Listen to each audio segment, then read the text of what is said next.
This is it. It's over. The Celtics season has finally come to an end in a 135-102 loss to the Cleveland Cavaliers. I am Jared Weiss, and this is the Garden Report postgame show on CLNS Media Network and Celtics blog.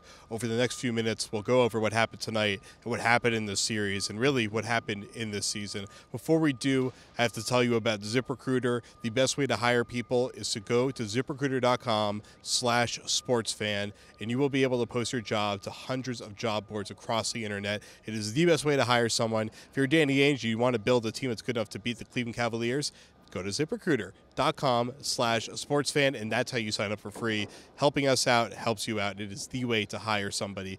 Now, let's talk about what happened tonight with the Boston Celtics, and that is that they came out flat. They came out, Stevens felt it wasn't that they weren't able to be there, but just the apprehension, the lack of fighting through what could happen with Cleveland wasn't there the same way it was on the road. You know, I asked Avery Bradley after the game about why were they able to play at home the same way they were on the road, and he said that they just got beat up so fast and dug into holes so quickly by Cleveland that every time that they would hit back with those quick 6-0 runs, which we saw a couple times in this game, they were already in such a deep hole that they weren't able to pick up through the despair. And that was something that Brad Stevens had really harped on after Game 3, talking about how his team would get put in these pits of despair where they couldn't run themselves out of it, and they were able to turn that around when they were in Cleveland. But tonight it was the same exact story as we saw in Game 2, where they were blown out of the water early because LeBron and Kyrie showed up absolutely wanting it. Kevin Love continues to be incredible. I mean, their big three has been unreal in this series. They combined for, I think it was 96 points in the last game, almost as many as the Celtics. Tonight, they combined for, let's see the quick math on this one. So we have 15, it was, I think, around 74 points. In this one, I mean, they have been absolutely phenomenal in this series.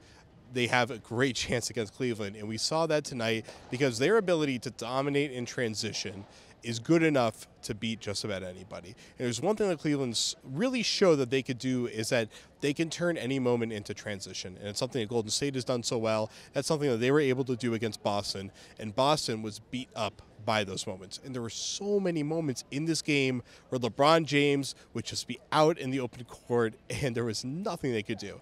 And, you know, the most spectacular moment of this game, I thought, even more than Kyrie Irving's absurd spin move on, I think it was Jay Crowder to get a pop back three where he did like the fastest spin I've ever seen, where I literally got vertigo watching it, was LeBron on the break doing a pump fake to the corner to fake out like two defenders and then just lay it up with ease. And, you know, he could have even thrown it down if he really wanted to, but there's something about the delicate laying it up with ease that just felt so sinister and vicious.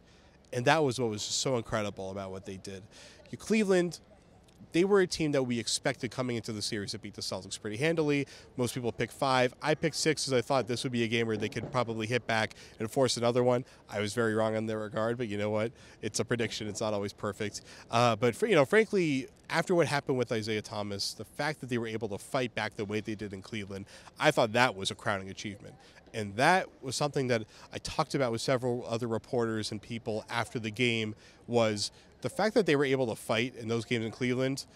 It, one, validated Brad Stevens' hype. Where Brad Stevens, his hype has been absurd, and now I think it's actually reality has caught up to it.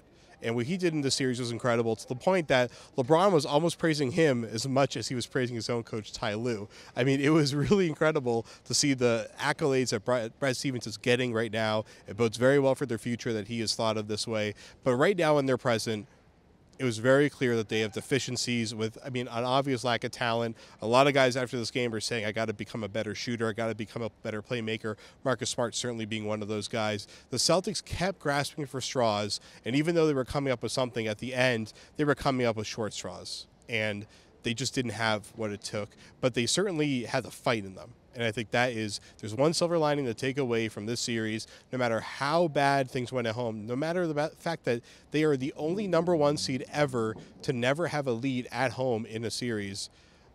Regardless of all of that, it was obvious a disparity coming into this series. The fact that they hung in there for as much as they did, I thought was impressive. The fact that they got beaten as badly as they did at home, that I think is the biggest concern, and that's where the talent issue really comes into play. So we'll come back in part 2, and we'll talk about some of the things that were said after the game, including some of the things I discussed with LeBron James and Kyrie Irving, as well as with Avery Bradley and Brad Stevens. We'll be right back here on the Garden Report postgame show on CLNS Media Network and Celtics Blog.